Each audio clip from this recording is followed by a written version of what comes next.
السلام علیکم ورحمۃ اللہ وبرکاتہ۔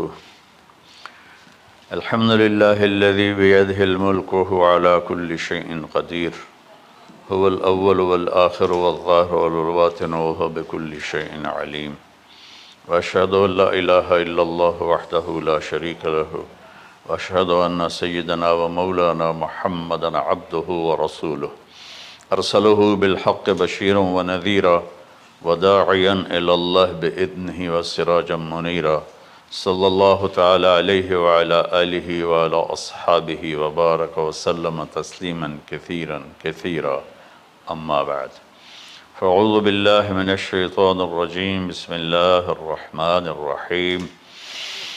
ان ابراہیم کان امۃ قانتا حنیفا للہ ولم یک من المشرکین شاکرا لانعمہ اجتباہ وہداہ الی صراط مستقیم، ثم اوحینا الیک ان اتبع ملۃ ابراہیم۔ وقال تعالی فلما اسلما وتلہ للجبین ونادیناہ ان یا ابراہیم قد صدقت الرؤیا انا کذلک نجزی المحسنین۔ میرے محترم بھائیوں بہنوں، میرے عزیزوں، بچے بچیوں، پوری دنیا کے انسانوں، اللہ کرے میرا پیغام پوری دنیا میں پہنچے، مسلم بھی سنیں، نان مسلم بھی سنیں، کہ اچھی بات تو لینی چاہیے جہاں سے بھی ہو۔ عید قربان جس کو ہم کہتے ہیں وہ قریب ہے، 5 دن 6 دن باقی ہیں۔ یہ ابراہیم علیہ السلام کی سنت ہے، اور میرے نبی نے اس کو زندہ کیا۔ بیچ کے زمانوں میں یہ نہیں تھی، اس کو میرے نبی پاک صلی اللہ علیہ وسلم نے زندہ فرمایا، اور آپ اپنے عید کے موقع پر 2 جانور ذبح فرماتے تھے، 2 دمبے، ایک امت کے لیے اور ایک اپنے لیے۔ سبحان، ایک امت کے لیے ایک اپنے لیے۔ ابراہیم علیہ السلام سے یہ سلسلہ کیسے شروع ہوا؟ ابراہیم علیہ السلام کون ہیں، ان کی ہستی کیا ہے؟ ابراہیم علیہ السلام وہ نبی ہیں جن پر ساری امتوں کا اتفاق ہے۔ یہود بھی ابراہیم علیہ السلام کو کہتے ہیں ہمارے ہیں، عیسائی بھی ابراہیم علیہ السلام کو کہتے ہیں ہمارے ہیں، مسلمان بھی ابراہیم علیہ السلام کو کہتے ہیں ہمارے ہیں۔ آگے پھر یہود موسیٰ علیہ السلام پر رک جاتے ہیں اور عیسیٰ علیہ السلام کا انکار کرتے ہیں، عیسائی عیسیٰ علیہ السلام پر رک جاتے ہیں اور محمد مصطفیٰ صلی اللہ علیہ وسلم کا انکار کرتے ہیں۔ ان ابراہیم لأواہ حلیم، ان ابراہیم لأواہ حلیم، ابراہیم بہت مہربان، رونے دھونے والے تھے، اور ابراہیم کا مطلب بھی ہے مہربان باپ، مہربان باپ۔ ابراہیم علیہ السلام کی کہانی تو بہت لمبی ہے، اسے سنانے کے نہ مجھے سکت ہے، اور نہ ہی آگے جو ہم کاسٹ کرتے ہیں اس میں اتنی ہمت ہوتی ہے، تو ہم شروع ہی کرتے ہیں کہ ابراہیم علیہ السلام سے اللہ نے اپنے بچے کی قربانی کیسے لی، پیچھے سارے واقعات کو چھوڑ کر۔ ابراہیم علیہ السلام کو جب آگ میں ڈالا گیا اور اللہ تعالیٰ نے ان کو آگ سے زندہ سلامت باہر نکالا، تو پھر انہوں نے ہجرت فرمائی اور مصر گئے۔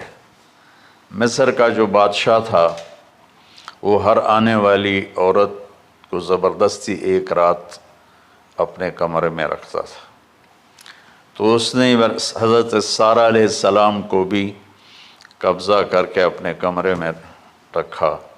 جو ہی ہاتھ بڑھاتا اس کا ہاتھ سوکھ جاتا، پیچھے کرتا تو ٹھیک ہو جاتا، پھر ایسے ہاتھ بڑھاتا سوکھ جاتا، پھر پیچھے کرتا ٹھیک ہو جاتا، پھر ایسے ہاتھ بڑھایا سوکھ گیا، پھر پیچھے کیا ٹھیک ہو گیا۔ تو اس نے کہا یہ تو کوئی اور ہی بات ہے، تو اس نے اپنی بیٹی حضرت ہاجرہ وہ ان ابراہیم علیہ السلام کے نکاح میں دے دی۔ ابراہیم علیہ السلام اس وقت 70 سے اوپر جا چکے تھے اور حضرت ہاجرہ 22 سال کی تھی۔ یہ 3 افراد کا قافلہ ہجرت کر کے فلسطین پہنچا، اور ابراہیم علیہ السلام کی عمر گزر گئی۔ رب ہب لی من الصالحین، یا اللہ کوئی نیک بچہ دے، یا اللہ کوئی نیک بچہ دے۔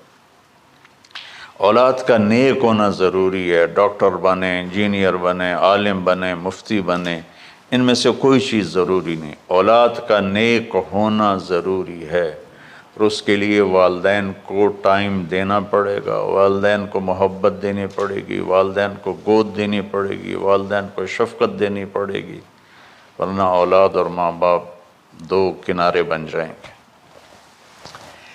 کچھ تقریباً 84 سال کی عمر میں اللہ تعالیٰ نے حضرت ہاجرہ سے بیٹا دیا، سارہ کی بجائے ہاجرہ سے بیٹا دیا۔ حضرت اللہ کی حکمت تھی، اللہ بھی یہی چاہ رہے تھے، تو حضرت سارہ کو بڑی تکلیف ہونے لگی، کہنے کہ اس بچے کو مجھ سے دور کرو، اس بچے کو مجھ سے دور کرو، میں دیکھ نہیں سکتی۔ تو جبریل آئے کہ اللہ تعالیٰ بھی فرما رہے ہیں کہ اسے یہاں سے دور کرو، کہ کہاں لے جاؤں؟ کہ یہ ہم بتائیں گے کہاں لے جانا ہے۔ تو جبریل انسانی شکل میں اونٹ پہ سوار ہو کر تشریف لائے، اور پیچھے حضرت ابراہیم علیہ السلام اپنی اونٹنی پر، بچہ بیگم، اور آگے جبریل رہبر کے طور پر۔ فلسطین سرسبز ہے، کہیں خشک ہے، لیکن پانی ہے، اچھی آبادی ہے۔ چلتے چلتے چلتے چلتے 1 مہینہ کا سفر کرنے کے بعد جب وہ علاقہ شروع ہوا جہاں کالے پہاڑ، کالے پتھر، کوئی پتا نہیں سبزے کا اور کوئی نشان نہیں پانی کا، وہاں سے چلتے چلتے چلتے 4 پہاڑوں کے اندر ایک وادی سی آئی۔ جب وہاں پہنچے تو جبریل کہنے لگے اللہ کے نبی یہاں ہاجرہ اور اسماعیل کو چھوڑ دیں۔ جب وہ آگ میں جا رہے تھے نا ابراہیم علیہ السلام، تو ایک لفظ نہیں بولے، بس نے کہا حسبی اللہ و نعم الوکیل۔ لیکن جب جبریل نے کہا یہاں چھوڑ دیں تو ایک دم بولے یہاں کیسے چھوڑ دوں، یہاں تو کچھ بھی نہیں ہے، یہ کیسے رہیں گے؟ کہ یہ آپ کے رب کی منشا ہے، یہاں اللہ کا گھر بنے گا، یہاں اس بچے کی نسل سے ایک آخری نبی پیدا ہوگا جو پورے عالم کو روشن کرے گا، آپ چھوڑ دیں۔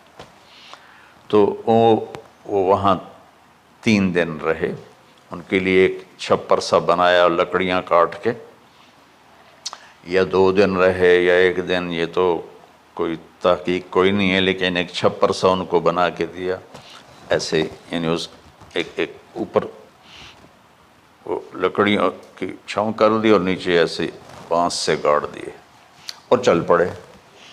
تو حضرت ہاجرہ فرمانے لگے آپ کہاں جا رہے ہیں؟ اتنا بڑا امتحان تھا کہ جواب نہیں دینا، بس چپ کر کے چلو۔ انہوں نے پھر پوچھا آپ مجھے چھوڑ کے کیوں جا رہے ہیں؟ آگے سے خاموشی۔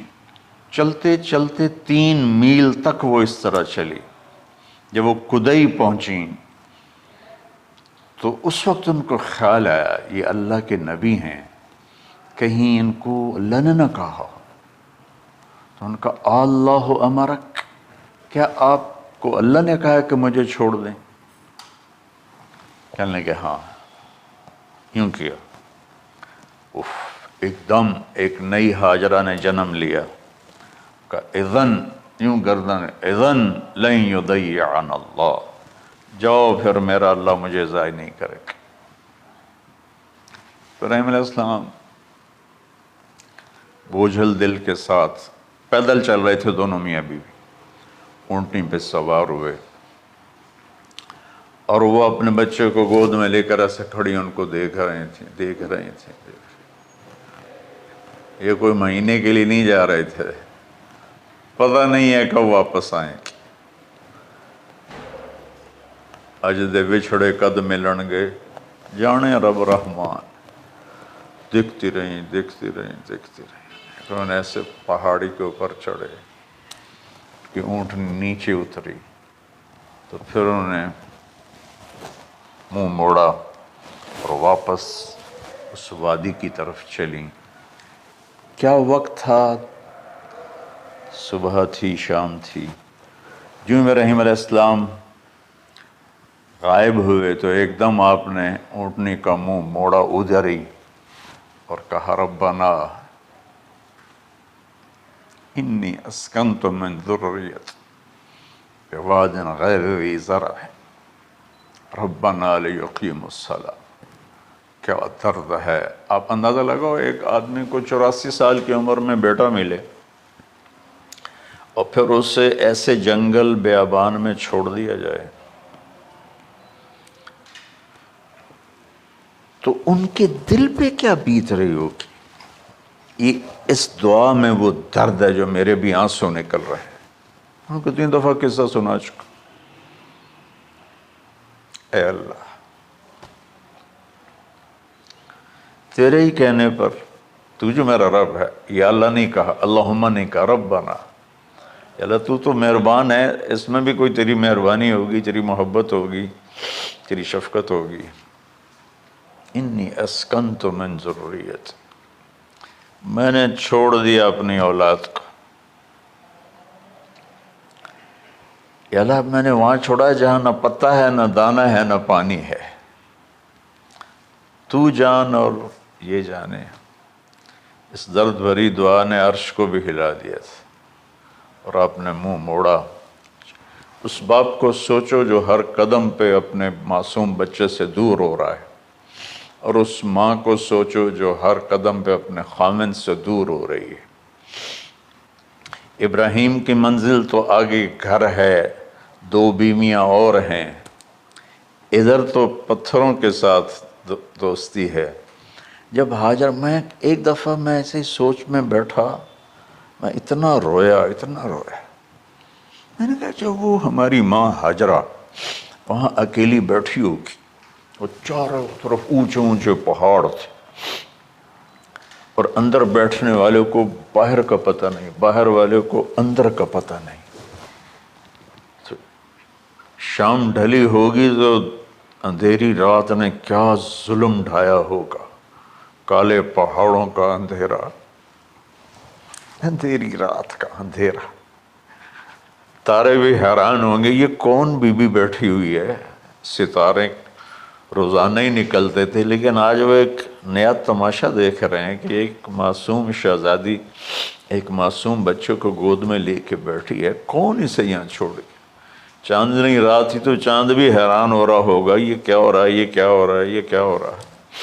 اور وہ تنہا جان آسمان کو دیکھتی ہوگی، یا اللہ یہ میرے ساتھ کیا ہوگی۔ وہ رات کیسی، پہلی رات کیسی گزری ہوگی حضرت ہاجرہ پر۔ یہ ہمارے تبلیغ والے 3 دن کے لیے جاتے ہیں، بیویاں شور مچا دیتی ہیں، چھوڑ کے جاندے پہ وہ، چھوڑ کے جاندے پہ۔ اس ہاجرہ کو سوچو جس پر اندھیری رات تھی، اور اسے کچھ پتہ نہیں تھا میرے ساتھ کیا ہونے والا ہے۔ جب دن چڑھا تو سورج نے دیکھ کر اس کی آنکھیں پھٹ گئیں کہ یہ کیا ہے۔ وہ تو کسی پہ رحم نہیں کرتا، اس کی آگ نے پتھروں کو تپایا، میری ماں ہاجرہ کے چھپر کو تپایا اور تڑپا کے رکھ دیا۔ ایک چھوٹا سی مشکیزہ تھا پانی کا، اسے گھونٹ گھونٹ پی کے ان کے منہ میں بھی ڈال رہی تھی۔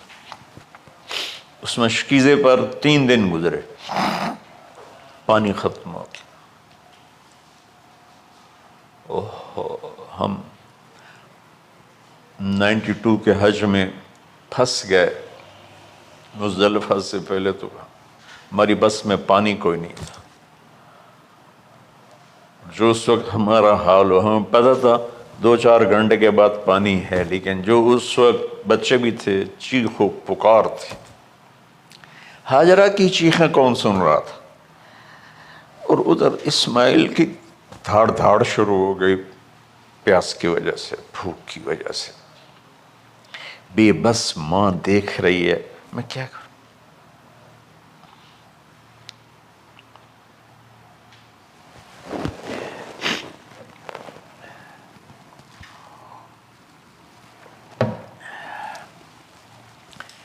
میں قطر میں تھا جماعت میں، تو مجھے یہاں کندھے میں درد ہوا، میں ہاسپٹل گیا تو ایمرجنسی سے انہوں لے کر گئے. ایک بچہ تڑپ رہا تھا اس میں، جو ہاسپٹل کا بیڈ ہوتا ہے چھوٹا سا. اس کی ماں ٹیک لگا کر نا اس کو یوں دیکھ رہی تھی. مجھے نہیں پتا وہ کون ہے، مجھے نہیں پتا اس بچے کو کیا ہے، لیکن آپ یقین مانیں یہ جو میرے آنسو ہیں اس عورت کی وجہ سے، کہ جس خاموش ساز خاموش فریاد سے معمور ہیں ہم. نالہ اگر لب پہ آتا ہے تو مجبور ہیں ہم. جس طرح وہ ماں ساز خاموش تھی اور اس کے چہرے پر درد پکار رہا تھا، میں صرف ایسے گزرتے گزرتے اس کو دیکھا اور میں آج رو رہا ہوں 15 سال کا قصہ یاد کر کے. تو ہاجرہ کے چہرے کو کون پڑھنے والا تھا؟ کون سی ایمرجنسی وارڈ میں بیٹھی تھی؟ کون اس کے لیے کہہ رہا تھا میں پانی لاتا ہوں، کھانا لاتا ہوں؟ موت تھی دونوں ماں بیٹی کی. تو یہ بے قراری میں صفا مروہ کی دوڑ لگائی. انہیں پتا تھا کچھ نہیں ہے.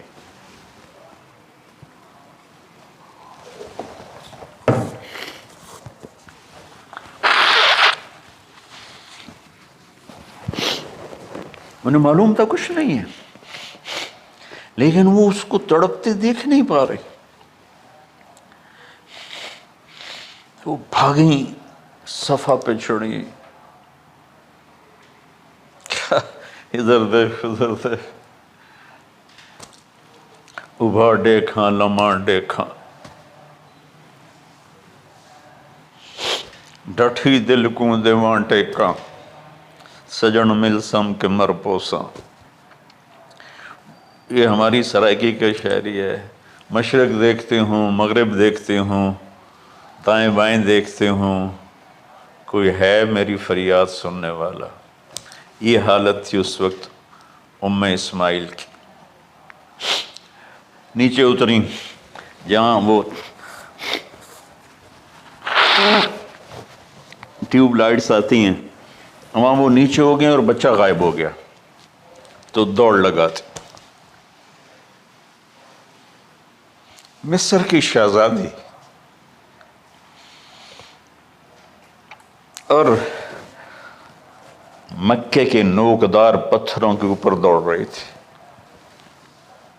جب بچہ نظر آیا پھر آہستہ ہو گئی، پھر مروہ پہ چڑھی، پھر صفا پہ چڑھی، پھر مروہ پہ چڑھی، پھر صفا. مجھے لگتا ہے صفا مروہ بھی رو رہے ہوں گے اس وقت، اور مکے کے پہاڑ بھی رو رہے ہوں گے. سورج بھی اس وقت رو رہا ہوگا. آخر وہ مروہ پہ تھک کے گر گئیں. یہ نہیں کہ انہیں 7 چکر لگانے تھے، 7ویں چکر کے بعد ان کی ہمت جواب دے گئی. وہ گر گئیں اور ان کا جینا چاہا کہ میں بچے کو اپنے سامنے مرتا دیکھوں، اس لیے وہیں گر گئیں کہ میں اتنے مر جاؤں وہ اتنے مر جاؤں.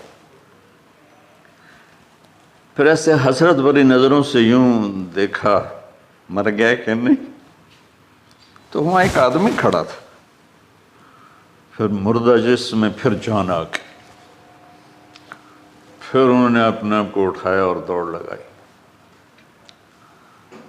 پہنچی تو آدمی غائب تھا اور ایڑیوں سے پانی نکل رہا تھا. اتنے چکر کیوں لگوائے؟ پہلے ہی نکال دیتا۔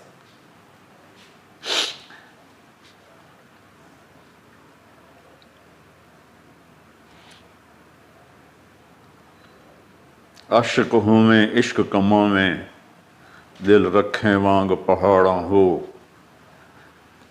سہ صدیاں ہزار غلامیں کر جانے باغ بہاراں ہو، منصور جے چک سولی دتے جڑے واقف کل اسراراں ہو، سجدیں سر چائیں نہ باہو توڑے کافر کہیں ہزاراں ہو، عاشق سوئی حقیقی جڑا قتل معشوق دے مننے، سر نو جوڑے تے مکھ نہ موڑے بھمیں 100 تلواراں کھنے، سچا عشق حسین علی دا باہو سر دتے تے راز نہ بن۔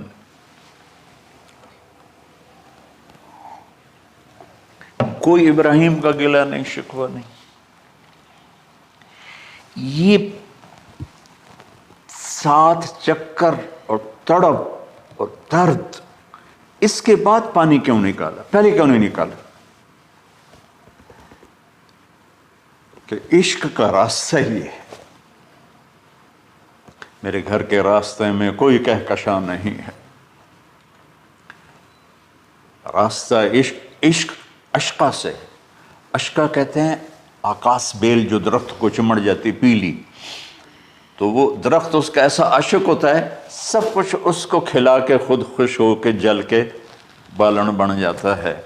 اس سے اشقا ہے کہ عشق ایسی چیز ہے، عشق تے آتش ڈوہیں برابر اتے عشق دا تاؤ تکھیڑا، آتش ساڑے کخت کا نیرا،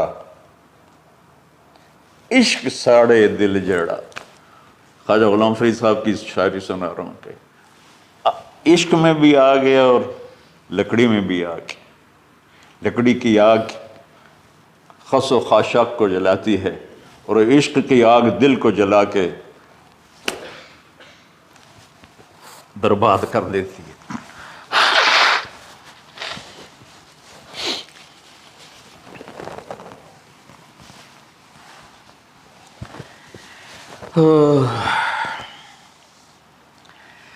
یہ دنیا میرے بھائی بہنوں امتحان کی جگہ ہے۔ ہم اسے جنت بنانا چاہتے ہیں، ہم یہاں اپنی مرضیاں پوری کرنا چاہتے ہیں۔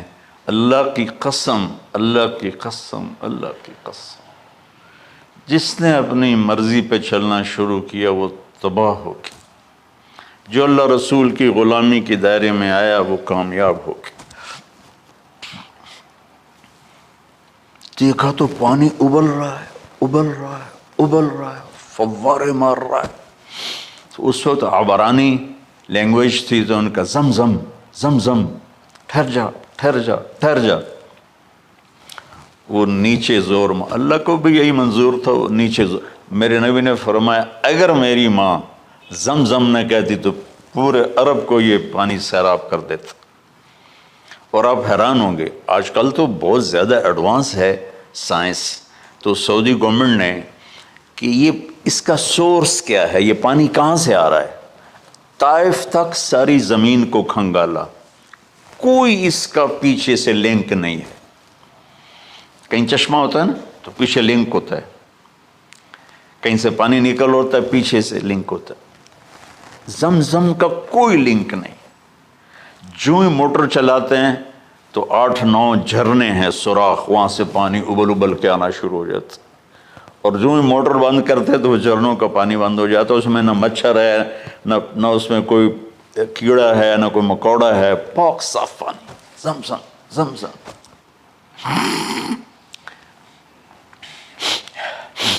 جتنا اونچا بنانا ہو بلڈنگ اتنی گہری بنیاد۔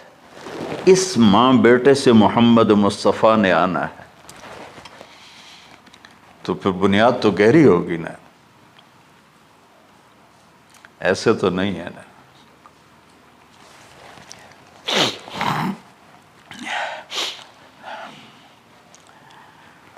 تو چونکہ محمد مصطفیٰ صلی اللہ علیہ وسلم کو اس بچے اور اس ماں سے اللہ نے وجود دینا، پیچھے ابراہیم والد ہیں دینا، ابراہیم علیہ السلام کی نسل میں 4000 انبیاء آئے، بنو اسرائیل میں 4000 اور حضرت اسماعیل علیہ السلام کا ایک ہی جو 1.25 لاکھ پہ بھاری نہیں ہے بلکہ کل کائنات پہ بھاری ہے اللہ کے بعد۔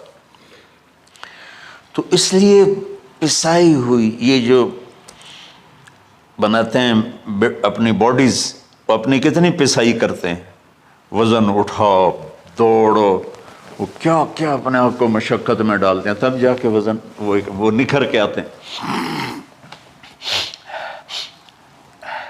یہاں کوئی آبادی نہیں تھی، یمن سے لوگ جاتے تھے شام تجارت کے لیے، تو قبیلہ جرہم کا گزر تھا، پانی نہیں تھا، تو وہ پانی کی تلاش میں تھے، انہوں نے پرندے دیکھے، وہ کہنے کہ پرندے تو پانی پر آتے ہیں، انہوں نے 2 آدمی بھیجے، آگے دیکھا ایک خاتون، ایک بچہ اور کنواں تو نہیں تھا، پانی چشمہ، تو وہ سارے آئے اور کہا کہ بہن ہم یہاں ٹھہر جائیں، کہ آپ ٹھہرو لیکن پانی میرا، ان کا ٹھیک ہے پانی آپ کا ہے۔ تو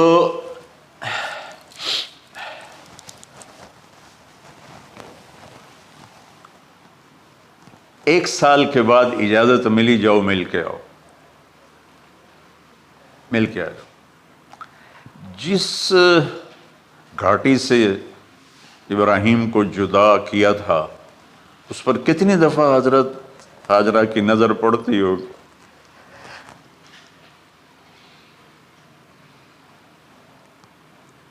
اگر آپ اس کو فیل کریں تو یہ قصہ بیان ہی نہیں ہو سکتا،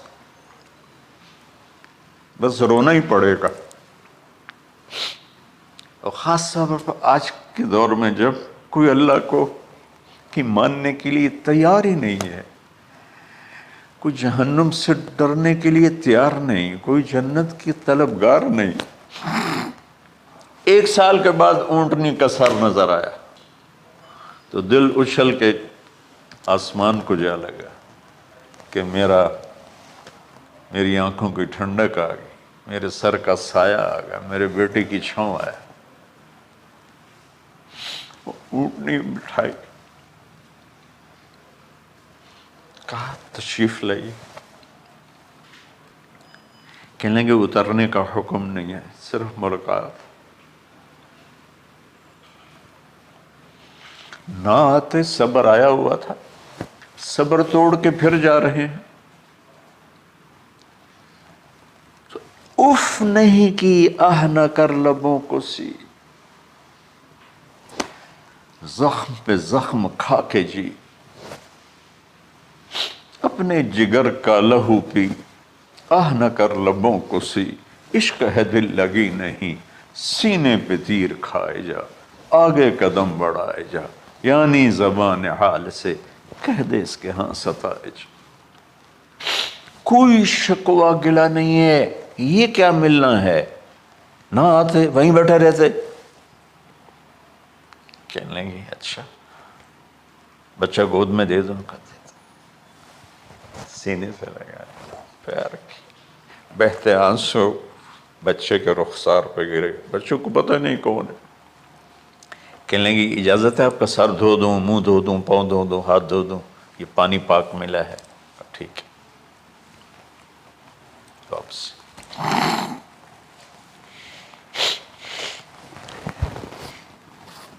فلما بلغ معه السعی، جب وہ بچہ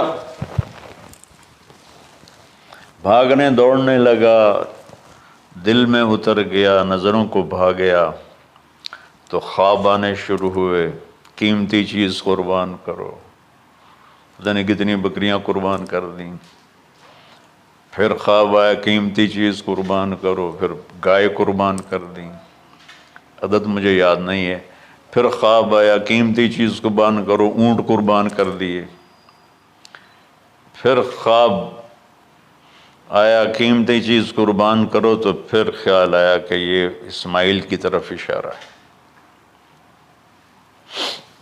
1500 کلومیٹر ہے، 1 مہینے کا اونٹ کا سفر ہے، چھری لے کر ایک باپ بچے کو ذبح کرنے جا رہا ہے، اس مہینے کے ہر منٹ نہیں، ہر سیکنڈ میں اس کے دل پہ کیا گزر رہی ہوگی، کس لیے جا رہا،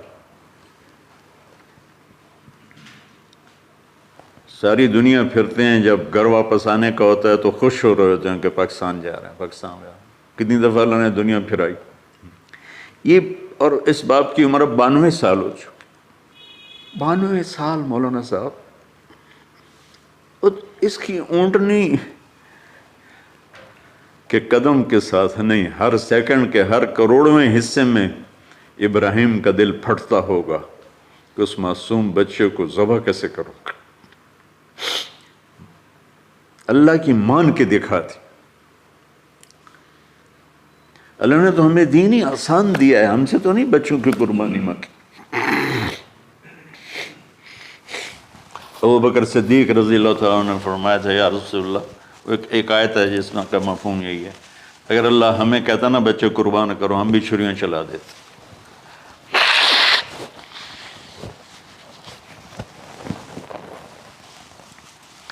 تو میں اس تصور میں جب ڈوبتا ہوں میں رونا شروع کر دیتا۔ عاصم کا بازو ٹوٹا، 6 سال کا تھا، اس کو جوڑ رہے تھے تو اس کی چیخیں نکل رہی تھی، میں باہر نکل گیا، مجھ سے چیخیں سنی نہیں گئی، حالانکہ وہ اس کا علاج کرنے کے لیے کر رہے تھے۔ اور یہ 92 سال کی ہستی بڑھاپے میں 1 مہینے کی اذیت برداشت کرتے ہوئے جا رہے ہیں کہ بیٹا ذبح کرنا ہے، بیٹا ذبح کرنا ہے، بیٹا ذبح کرنا ہے۔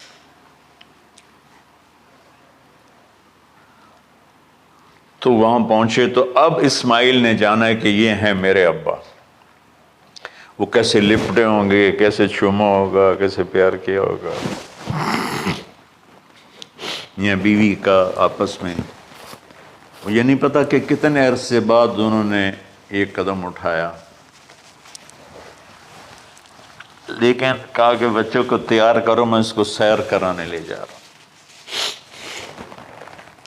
بڑی خوش ہوئی، ماں بھی بچہ بھی اچھل رہا ہے، اور لے کے پہنچے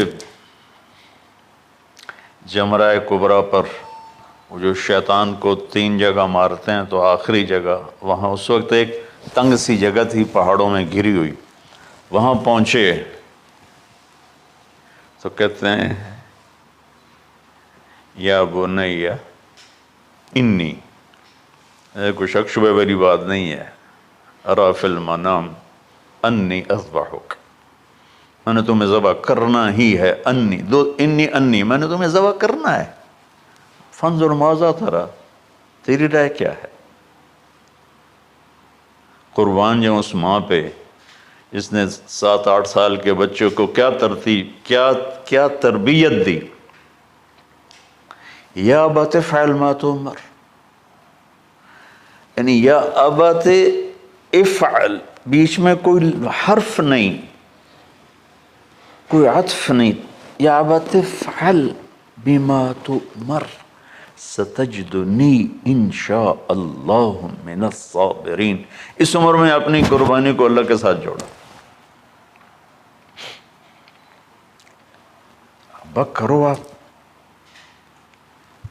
یہ جب ماں اپنے بچے کو فوکس کر، آج کی مائیں، میں گلہ کرتا ہوں آپ کے والدین سے، میں گلہ کرتا ہوں، انہوں نے اپنی اولاد کو فوکس نہیں کیا، یہ اپنے دھندوں میں اتنا پھنسے ہوئے ہیں، اپنے کاموں میں، اس بدبخت یہ کیا فون ہے، کیا کہتے ہیں اس کو، اسمارٹ فون، سیمسنگ موبائل، اس میں اتنا گم ہو گئے ہیں کہ بچے اگنور ہو گئے ہیں۔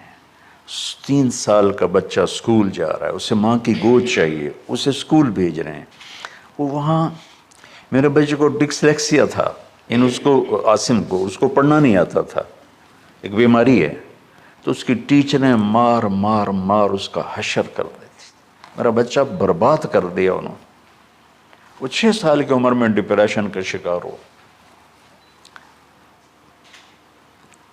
میں ماؤں سے کہتا ہوں بچوں کو ٹائم دو، تمہارا سرمایہ تمہاری اولاد ہے، اور اولاد ڈگری سے عزت نہیں ملتی، اولاد تمہاری نیک ہوگی تو وہ بلند بخت ہوں گی، عزت پائیں گی۔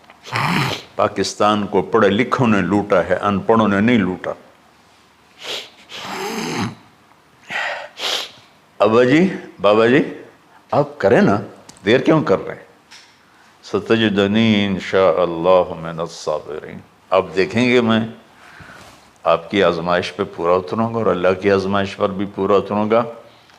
پھر معصوم ذہن ادھر چلا گیا ماں کی طرف، کہنے لگے ہاں یہ بات تو ہے کہ میری ماں کو بڑی تکلیف ہوگی، تو اس لیے نا اپنا کرتا اتارا، کہا بابا جی یہ کرتا آپ میری ماں کو دے دیں، وہ جب مجھے یاد کرے گی میرا کرتا دیکھ لے، اور آپ نے مجھے یہیں دفن کرنا ہے، ادھر نہیں لے جانا، اور آپ بھی احتیاط کریں مجھے الٹا الٹائیں، طلّہ للجبین، میرا سر زمین پہ لگائیں، گردن نہیں، تاکہ آپ کو تکلیف نہ ہو مجھے دیکھ کر۔ اب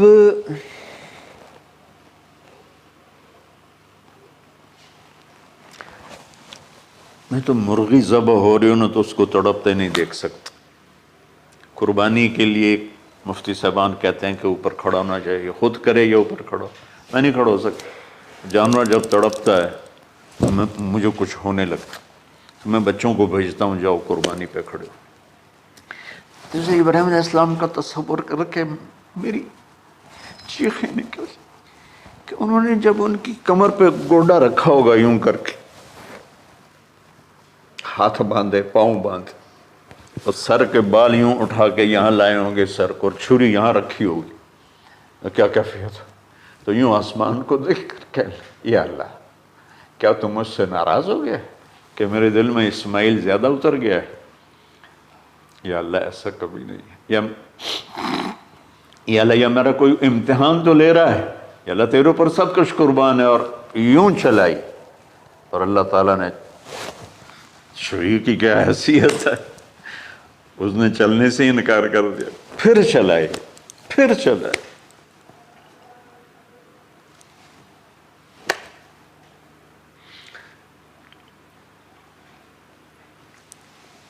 بعضی کتابوں میں ہے تو صحیح، لیکن روایت کی کتنی حیثیت ہے وہ تو مجھے نہیں پتا، لیکن چونکہ یہ ایک تاریخی چیز ہے کہی جا سکتی ہے۔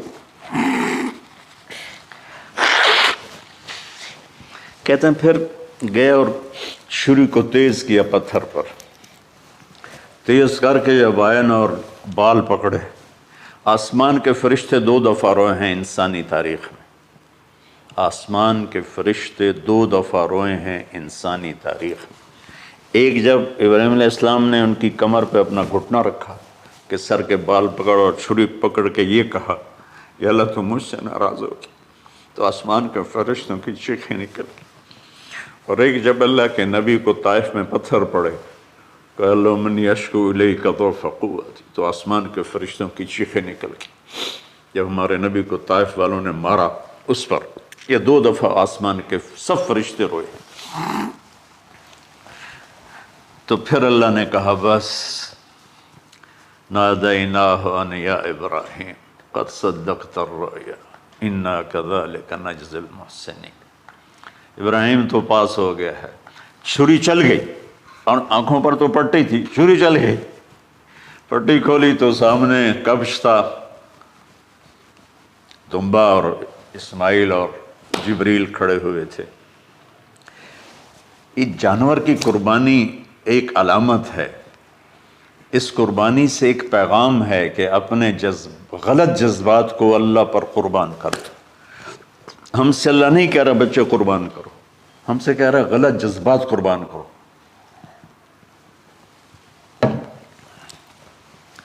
ہم سے اللہ کہہ رہا ہے اپنے جذبات کو دبا دو جو تمہیں اللہ اس کے رسول سے دور کرتے ہیں، ان پر چھری چلاؤ۔ جو اللہ اس کا محبوب کہتا ہے ان کو کرنے کے لیے بھی اپنے جذبات پہ چھری چلاؤ۔ سچ بولنے کے لیے چھری چلانی ہے تو چلاؤ اپنے جذبوں پر، اب اس کو پھیلا دو۔ ساری شریعت میں اللہ نے جو احل حلالا، جو اس نے کہا ہے یہ کرنا ہے اس کے لیے اپنے جذبات قربان کر دو، وحرم حرامن، اور جو کہتا ہے نہیں کرنا اس کو چھوڑنے کے لیے اپنے جذبات قربان کر دو۔ تو یہ ہے قربانی کی اصل حقیقت۔ جانور دمبے ذبح کرنا تو اس کی ایک علامت ہے، اس کی ایک علامت ہے کہ ہم میرے نبی نے حج پر 63 اونٹ ذبح کی، اپنے ہاتھ سے ذبح کی، باقی 37 حضرت علی رضی اللہ تعالیٰ علیہ السلام نے ذبح کیے۔ تو بھائیو، قربانی کی اصل یہ ہے کہ ہم اللہ اس کے رسول پر اپنے جذبوں کو قربان کر رہے ہیں، اپنے جذبوں کو قربان کر رہے ہیں۔ مولانا ابوالکلام آزاد رحمۃ اللہ علیہ کا میں مضمون پڑھ رہا تھا اسی قربانی پر، تو انہوں نے فرمایا، انہوں نے لکھا، وہ خطابت اور قلم کے تو بادشاہ تھے، واقعی وہ ابوالکلام تھے۔ انہوں نے لکھا کہ اللہ نے چھری کے لیے چلنا طے کیا ہوا تھا، اللہ نے چھری کے لیے چلنا طے کیا ہوا تھا۔ جب اسماعیل کو لٹایا گیا تو اسماعیل کو کھینچ لیا، چھری کو روک دیا۔ جب میرے نبی کے والد کو حضرت عبد المطلب جب زمزم کا کنواں کھود رہے تھے تو باپ بیٹا تھے، حارث اور عبد المطلب، تو تھک کر کے ایک دن کہنے لگے، یا اللہ اگر تو مجھے 10 بیٹے دے گا نا تو میں ایک تیرے نام پہ قربان کروں گا۔ اللہ نے 15 دے دیے۔ جب وہ سارے جوان ہو گئے تو ان کو اکٹھا کیا، بچوں میں نے تو منت مانی تھی۔ تو انہوں نے کہا، ابا جان آپ جس پہ ہاتھ رکھیں گے ہم تیار ہیں، کیا اطاعت ہے۔ تو کہنے لگے نہیں، میں قرعہ ڈالوں گا، جو اس زمانے کا طریقہ تھا وہ تیروں کے ساتھ۔ تو حضرت عبداللہ کا قرعہ نکل آیا، حضرت عبداللہ سب سے زیادہ محبوب، تو انہوں نے ہاتھ پکڑا، چھرا اٹھایا۔ عمر بن عاص رضی اللہ عنہ کے والد عاص بن وائل ایک بہت بڑا کام کر گیا، وہ سامنے آگے کھڑا ہو گیا، کہنے لگا یہ کام نہیں ہوگا۔ انہوں نے کہا یہ سردار کا بول ہے، کہا آگے بھی سردار کھڑا ہوا ہے، میں یہ ظلم نہیں ہونے دوں گا۔ سارے مکے والے اس کے ساتھ ہو گئے، عبد المطلب اکیلے رہ گئے۔ انہوں نے کہا وہ جو ہے نا قطبہ کاہنہ نجران میں، وہ جو فیصلہ کرے گی یا عصفان میں وہ مانوں گا۔ کہا چلو۔ تو عصفان یا نجران گئے قریش مکہ کے سردار۔ تو اس کاہنہ عورت، جیسے آج اس زمانے کی جج ہوتی تھی، مرد بھی عورت میں، اس نے کہا کہ تم لوگ قتل کا معاوضہ کیا لیتے ہو؟ کہ 10 اونٹ۔ کہ اچھا ایسا کرو، ایک تیر پہ لکھو عبداللہ اور ایک پہ لکھو 10 اونٹ اور قرعہ ڈالو۔ اگر اونٹوں کا قرعہ نکل آئے تو جتنے اونٹ لکھے ہیں وہ ذبح کر کے عبداللہ کو چھوڑ دو، اور اگر عبداللہ کا نام نکلے تو ہر دفعہ 10 اونٹ بڑھا دو۔ تو وہ سارے بڑے خوش ہو گئے۔ تو عبد المطلب نے احتیاطاً 100 اونٹ پہلے کھڑے کر لیے صفا کے ساتھ، اور حرم شریف میں اکٹھے ہو گئے، اور وہ جو تیروں سے کرتے تھے تو الانصاب غالباً اس کو کہتے ہیں، ایسا ہی ہے نا؟ ہاں۔ تو وہ 10 اونٹ عبداللہ، اس نے جو قرعہ اندازی میں والے جو پھینکا تو نکلا عبداللہ۔ تو وہ 10 اونٹ اس نے پہلے الگ کھڑے کیے تھے تو 20 کر دیے، پھر قرعہ ڈالا تو عبداللہ، پھر 10 اور کر کے 30 کر دیے، پھر قرعہ ڈالا تو عبداللہ، پھر 10 اور کی تو 40 ہو گئے، پھر قرعہ ڈالا تو عبداللہ تو 50 ہو گئے، پھر قرعہ ڈالا تو عبداللہ تو 60 ہو گئے۔ مکے والوں کی آنکھیں پھٹنے لگی، پسینے آنے لگے۔ پھر قرعہ ڈالا عبداللہ تو 70 ہو گئے، 80 ہو گئے، 90 جب ہوئے تو سب کی آنکھیں باہر نکل آئیں کہ اب پیچھے تو اونٹ ہی ختم ہو گئے۔ تو پھر قرعہ ڈالا 100 پر تو نکلا 100 اونٹ۔ تو سب نے نعرے لگائے، تو عبد المطلب کہنے لگے نہیں میں ایک دفعہ اور کروں گا، کیا تو پھر 100 اونٹ، پھر سب نے نعرے لگائے، کہا نہیں میں ایک دفعہ اور کروں گا، پھر کیا تو 100 اونٹ۔ تو پھر عبد المطلب نے حضرت عبداللہ کو آزاد کیا، 100 اونٹ خود ذبح کیے۔ تو ابوالکلام آزاد رحمۃ اللہ علیہ فرماتے ہیں دوسری دفعہ وہ چھری چلنے لگی حضرت عبداللہ پر۔ ایک واقعہ بھی اس کے ساتھ عجیب ہے۔ آپ بازاروں میں جا رہے تھے حضرت عبداللہ، تو سامنے سے ایک نا پہلی کتابوں کی عالم عورت آ گئی۔ اس نے اسے دیکھا تو کہا عبداللہ تیری جان بچانے پہ 100 اونٹ ڈگے تھے نا؟ کہاں؟ کہ ایک رات میرے ساتھ گزار لے 100 اونٹ میں دوں گی۔ تو اس نے نور نبوت دیکھا یہاں، تو آپ نے کہا نہیں میں عزت دار ہوں، میں یہ کام تو نہیں کر سکتا۔ تو پھر فرمایا کہ اللہ نے اسماعیل کو نکالا، عبداللہ کو نکالا، لیکن چھری نے چلنا تھا۔ جب حسین کی باری آئی تو اللہ نے چھری کو کہا چلو، اور وہ کاٹتے چلی گئی۔ کیا جرم ہوئی کی میرے نبی کی ساری نسل ذبح کی۔ کتنا کہا اذکرکم فی اہل بیت، اذکرکم فی اہل بیت، اذکرکم فی اہل بیت۔ صرف 60 سال بعد امت نے 89 سمیت 72 انسان ذبح کر دی، ان کے جنازے بھی نہ پڑھنے تھے۔ اقبال نے کہا تھا نا قتل حسین اصل میں مرگ یزید ہے، اسلام زندہ ہوتا ہے ہر کربلا کے بعد۔ اللہ سے محبت کرو، اللہ کے نبی سے محبت کرو، اللہ کے نبی کے گھرانے سے محبت کرو، اللہ کے نبی کے صحابہ سے محبت کرو، اللہ کے نیک بندوں سے محبت کرو۔ عید قربان کا فلسفہ ہے اللہ اس کے رسول کی اطاعت پہ قربان ہو جانا۔ عید قربان کا فلسفہ ہے اللہ اس کے رسول کی اطاعت میں اپنے جذبات پہ چھری چلا دینا۔ عید قربان کا فلسفہ ہے اللہ اس کے رسول کی اطاعت کے سامنے گردن کو جھکا دینا، اور اس کے لیے جس بھی کڑے امتحان سے گزرنا۔ ہم اللہ نہ کرے ہم امتحان نہیں مانگتے، یا اللہ نہیں مانگتے، یا اللہ نہیں مانگتے، عافیت مانگتے، عافیت مانگتے۔ تو میرے بھائی بہنوں، ہم اللہ کی بارگاہ میں جھکے، ہم اللہ کی بارگاہ میں جھکے، اس کے رسول کی بارگاہ میں جھکے، تاکہ ہمارا یہ جہان بنے وہ جہان بنے۔